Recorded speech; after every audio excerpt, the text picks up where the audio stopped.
Welcome बच्चों। आज के वीडियो का टॉपिक है आइंस्टीन की प्रकाश वैद्युत समीकरण।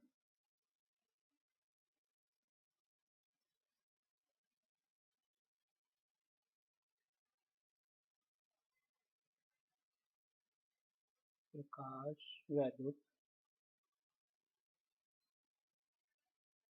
समीकरण।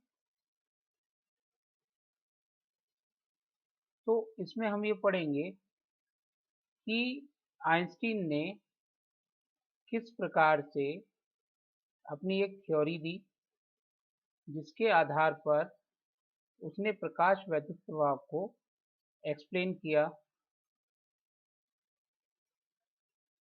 तो इस थ्योरी में उसने क्या क्या अजम्पशन किए और उनसे क्या मैथमेटिकल रिजल्ट निकाला, जिसके द्वारा वो प्रकाश वैद्युत प्रभाव को एक्सप्लेन कर पाया।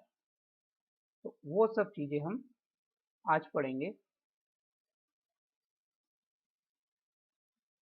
टॉपिक रहेगा हमारा आइंस्टीन की प्रकाश वैद्युत समीकरण। तो इससे पहले आपने पढ़ा था पहले वीडियो में कि प्रकाश वैद्युत प्रभाव या फोटो इलेक्ट्रिक इफेक्ट क्या होता है, और एक्सपेरिमेंट किए गए फोटो इलेक्ट्रिक इफेक्ट पर तो उससे कुछ लॉज निकल के आए, 5 लॉज। अब उनको एक्सप्लेन करने के लिए साइंटिस्टों ने अपने अलग अलग सिद्धांत दिए, लेकिन कोई भी उनको एक्सप्लेन नहीं कर पाया। तो आइंस्टीन ने ये माना कि आइंस्टीन से पहले हमें पता है कि प्लैंक ने ब्लैक बॉडी रेडिएशन के स्पेक्ट्रम को, एनर्जी स्पेक्ट्रम को एक्सप्लेन करने के लिए ये माना था कि जो हीट रेडिएशन होते हैं वो कंटिन्यूस ना होकर पैकेट्स के फॉर्म में होते हैं। तो आइंस्टीन ने प्लैंक के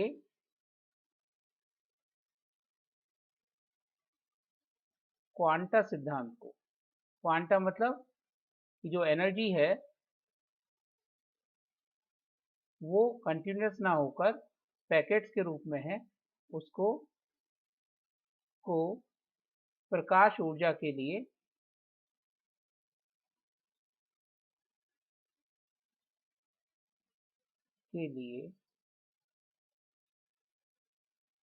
भी माना।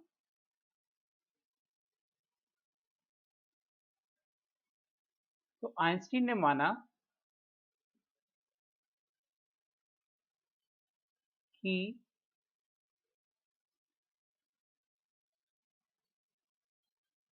जो लाइट एनर्जी है वो छोटे छोटे पैकेट्स के रूप में चलती है।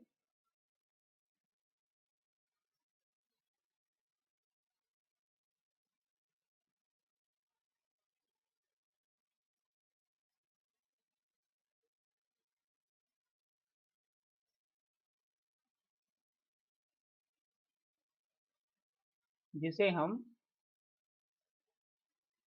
फोटोन कहते हैं।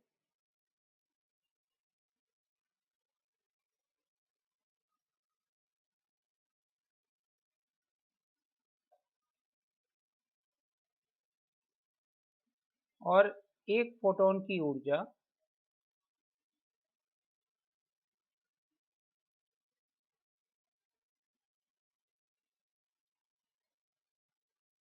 एच न्यू होती है,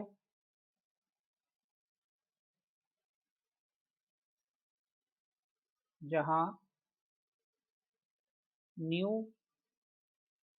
प्रकाश की आवृत्ति या फ्रीक्वेंसी,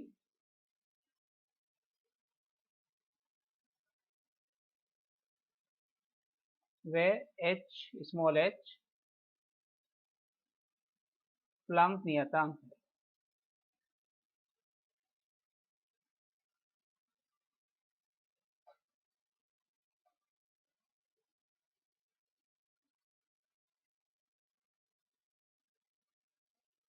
तो जिस प्रकार से जो रेडिएशन एनर्जी है वो पैकेट्स के रूप में चलती है, आइंस्टीन ने ये मान लिया कि जो प्रकाश ऊर्जा है वो भी पैकेट्स के रूप में चलती है और एक पैकेट की ऊर्जा एच न्यू होगी।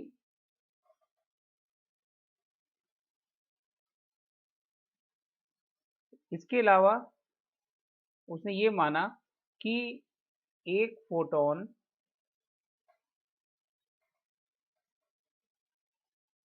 अपनी संपूर्ण ऊर्जा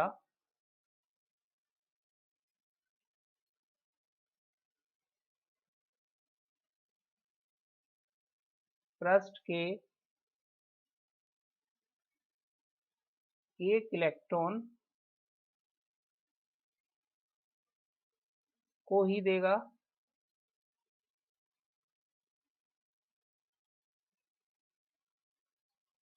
अथवा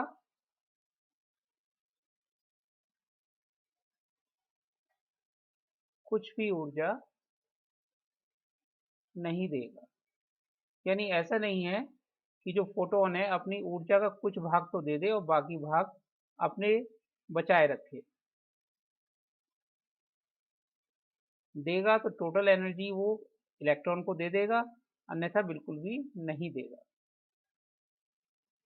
तो उसके बेसिक अजम्पशन हुए कि छोटे छोटे पैकेट्स के रूप में लाइट एनर्जी चलती है, एक पैकेट की एनर्जी एच न्यू होगी, और जब फोटोन या लाइट किसी सरफेस पर आएगी तो वो अपनी सारी ऊर्जा पृष्ठ के एक ही इलेक्ट्रॉन को देगा, एक से ज्यादा को नहीं देगा। अब इन दोनों के आधार पर आइंस्टीन ने कहा, मान लीजिए यहाँ पर ये कोई मेटलिक सरफेस है, तो जैसा कि हम जानते हैं कि किसी मेटल के अंदर स्थिर पॉजिटिव आयंस होते हैं और उनके चारों तरफ इलेक्ट्रॉन घूमते रहते हैं, जो घूमने के लिए तो फ्री होते हैं लेकिन इतने भी फ्री नहीं होते कि सरफेस को छोड़कर बाहर चले जाए। जो अंदर इलेक्ट्रॉन होंगे उन पर जितने भी ये पॉजिटिव चार्जेस हैं ये अट्रैक्शन फोर्स लगा रहे हैं। इसके अलावा इनके ऊपर जो इलेक्ट्रॉन है वो इन पर रिपल्सिव फोर्स लगा रहे हैं, नीचे की तरफ फोर्स लगा रहे हैं। तो इनके ऊपर नीचे की तरफ ज़्यादा फोर्स लग रही है, और जो सबसे ऊपर इलेक्ट्रॉन होगा उस पर दूरी की वजह से अट्रैक्शन फोर्स पॉजिटिव आयंस की कम हो जाएगी, और जो इससे नीचे इलेक्ट्रॉन होंगे वो इस पर रिपल्सिव फोर्स लगा रहे होंगे। यानी हम कह सकते हैं कि जो इलेक्ट्रॉन 1 है जो कि सरफेस के काफ़ी अंदर हैं, वो आसानी से बाहर नहीं निकल पाएंगे, और जो सरफेस पर हैं जैसे इलेक्ट्रॉन नंबर 2 वो कंपैरेटिवली इजीली सरफेस से बाहर निकल सकता है। तो अब क्या होता है कि जब कोई लाइट एनर्जी फोटॉन्स के रूप में आती है, या तो वो ऊपर के इलेक्ट्रॉन को मिल जाए या अंदर के इलेक्ट्रॉन को मिल जाए, तो वो अपनी सारी जो ऊर्जा है एच न्यू वो इस इलेक्ट्रॉन को दे देगी। तो आइंस्टीन ने ये माना कि जो पूरी की पूरी ऊर्जा है एच न्यू ये दो भागों में खर्च होगी। नंबर एक, फोटॉन की ऊर्जा का एक भाग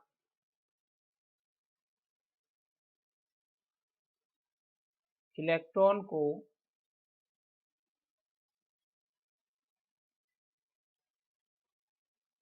सतह से सरफेस से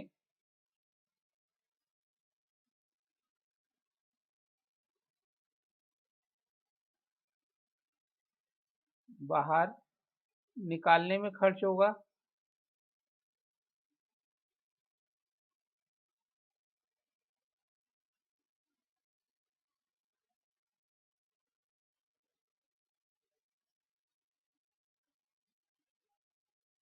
जो इलेक्ट्रॉन जितना अंदर होगा उसे निकालने में उतनी ही ज़्यादा खर्च होगी। यानी अंदर वाले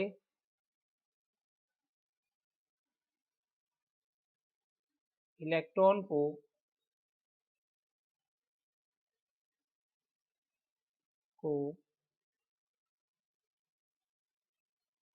बाहर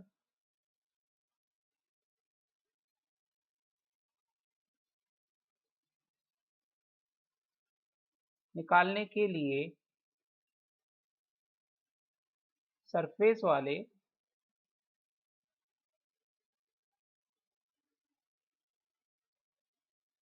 इलेक्ट्रॉन की अपेक्षा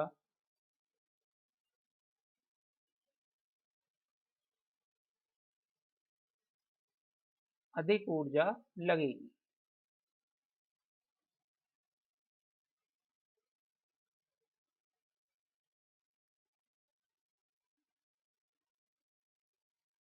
और जो इलेक्ट्रॉन सतह पर होगा, सतह वाले यानी सरफेस पर होगा बिल्कुल ऊपर की तरफ, सतह वाले इलेक्ट्रॉन के लिए इस न्यूनतम ऊर्जा को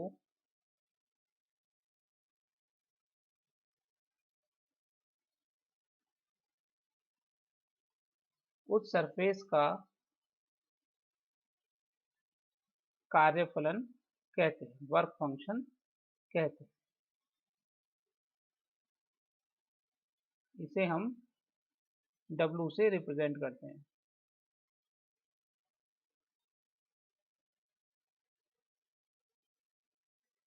अब जो शेष ऊर्जा बची वो किस कार्य में आएगी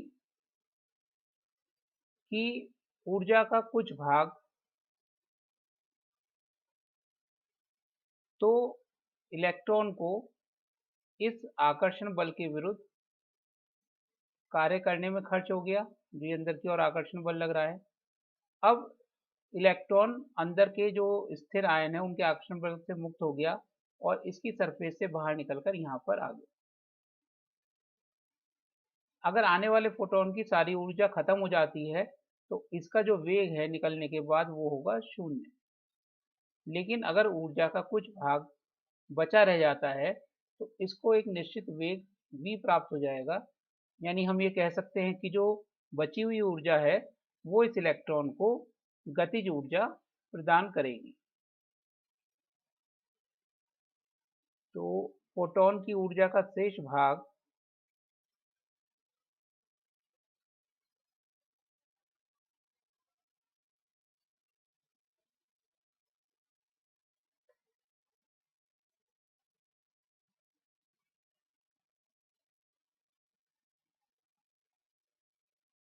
इलेक्ट्रॉन को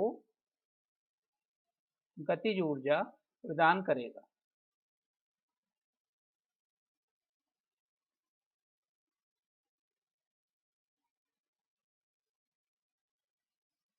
और ये गतिज ऊर्जा जो सतह पर था पहले से इलेक्ट्रॉन उसके लिए गतिज ऊर्जा ये अधिकतम होगी।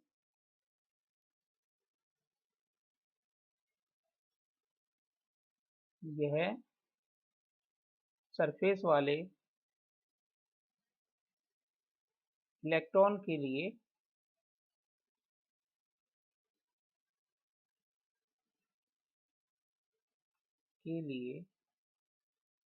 अधिकतम होगी।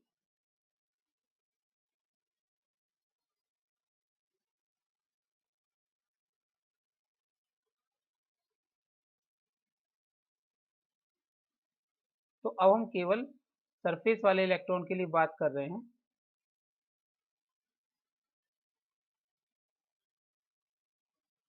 अतः पृष्ठ वाले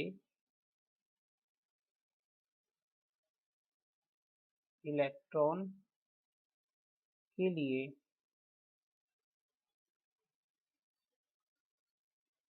फोटोन की ऊर्जा एच न्यू दो हिस्सों में टूट गई। एक तो कार्यफलन W प्लस इलेक्ट्रॉन की अधिकतम गतिज ऊर्जा।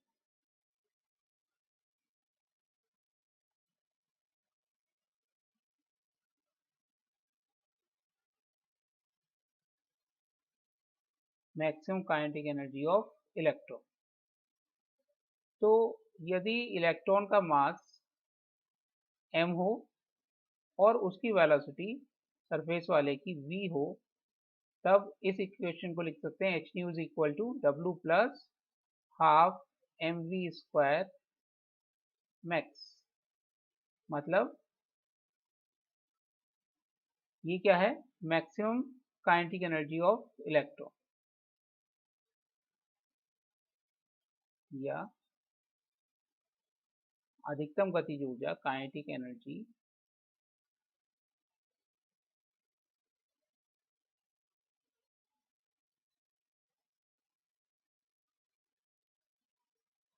मैक्सिमम इज इक्वल टू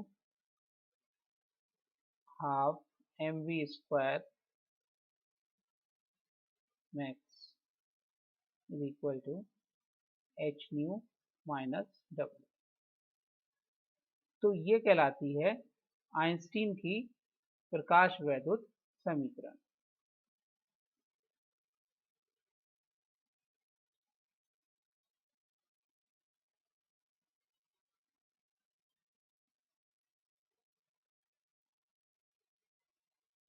यहाँ पर m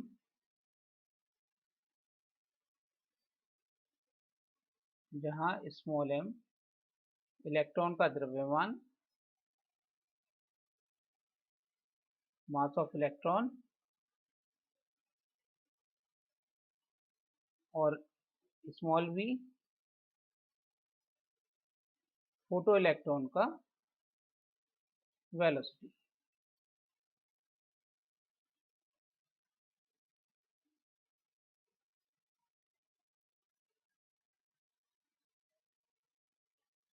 तो इस प्रकार से आइंस्टीन ने अपनी एक ये समीकरण दी जिसे हम आइंस्टीन की फोटो इलेक्ट्रिक इक्वेशन या प्रकाश वैद्युत समीकरण कहते हैं।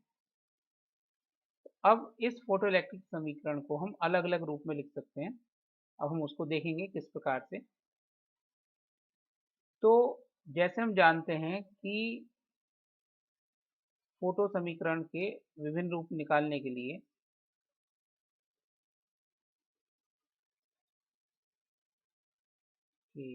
विभिन्न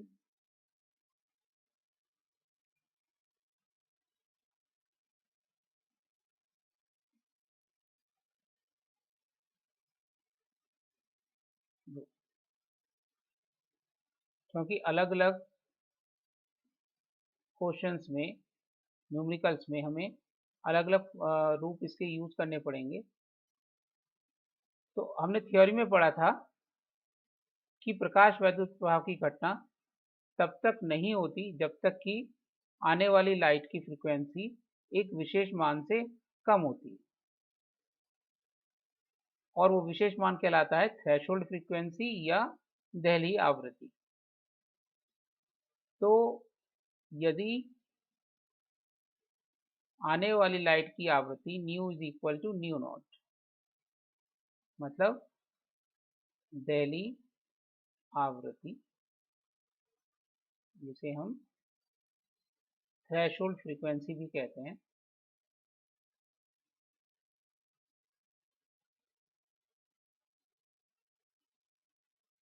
फ्रीक्वेंसी हो तो निकलने वाले इलेक्ट्रॉन का वेग शून्य होता है। अतः समीकरण के अनुसार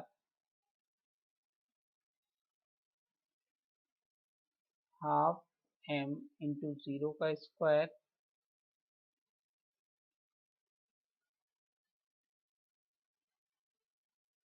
h nu naught minus w। तो इससे कार्यफलन W का मान आ गया, वर्क फंक्शन की value W is equal to h mu naught. तो हम कार्यफलन के लिए या वर्क फंक्शन निकालने के लिए इस फॉर्मूले का यूज करेंगे, और जब W का ये मान हम प्रकाश वैद्युत समीकरण में रखेंगे तो उसकी फॉर्म हो जाएगी half m v square max is equal to h nu minus h nu not.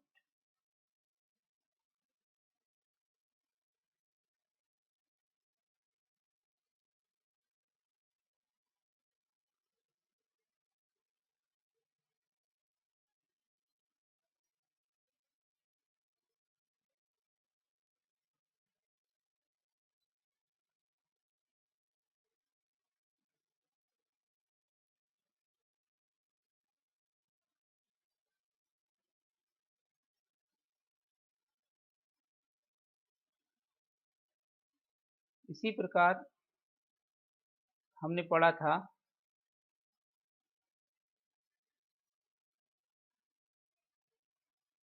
कि यदि स्टॉपिंग पोटेंशियल या निरोधी विभव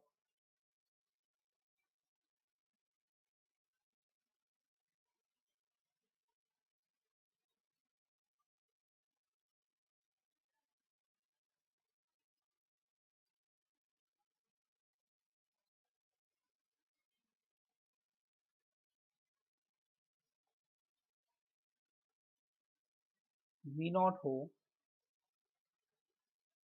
तो जो इलेक्ट्रॉन की अधिकतम गतिज ऊर्जा है half m v square max, ये कैथोड से एनोड तक जाने में V नॉट विभव के विरुद्ध कार्य करने में खर्च हो जाएगी, यानी half m v square max is equal to e we naught. इससे हम स्टॉपिंग पोटेंशियल V नॉट की वैल्यू निकाल सकते हैं, और ये मान हम समीकरण आइंस्टीन की प्रकाश वैद्युत समीकरण में भी रख सकते हैं।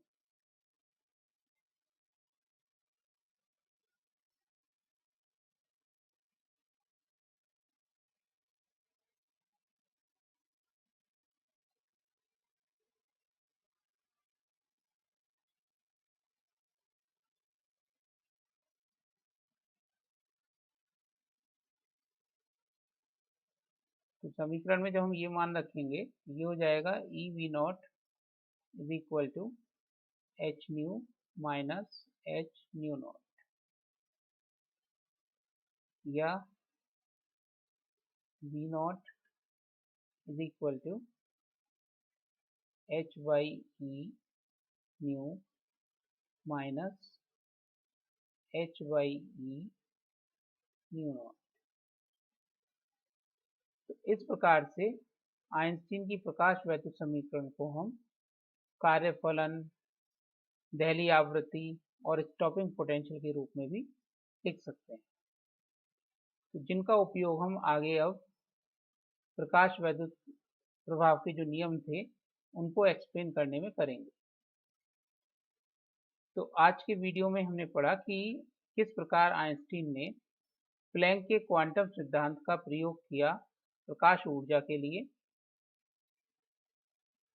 और उसकी सहायता से अपना अजम्पशन देते हुए उसने एक मैथमेटिकल समीकरण स्थापित करी जिसे हम आइंस्टीन की प्रकाश वैद्युत समीकरण कहते हैं, और इस समीकरण की सहायता से उसने पांचों नियमों की व्याख्या सफलतापूर्वक की, जिससे उसके सिद्धांत की पुष्टि हुई। इसको हम अगले वीडियो में पढ़ेंगे। आज के लिए सभी का बहुत बहुत धन्यवाद। अगले वीडियो में फिर मुलाकात होगी।